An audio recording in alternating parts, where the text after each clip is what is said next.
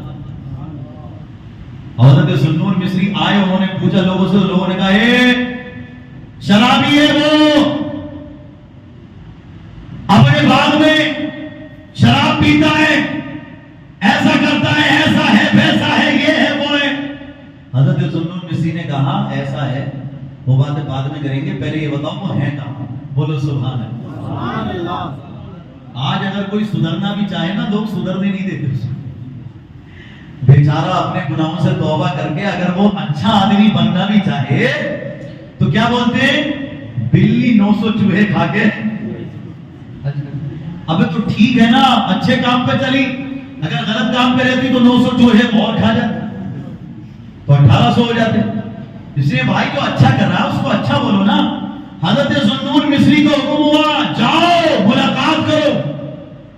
حضرت ذوالنون مصری پہنچے باغ کے دروازے، ایک اللہ کا ولی مقدس شرابی کے یہاں پر پہنچ گیا. وہ لوگوں میں شور مچ گیا، بھئی یہ کیسے اللہ کے ولی ہیں بتاؤ، شرابی کے پاس جا رہے ہیں. مقصد سمجھتے نہیں اعتراض شروع. ارے مقصد سمجھا کرو اللہ والوں کا.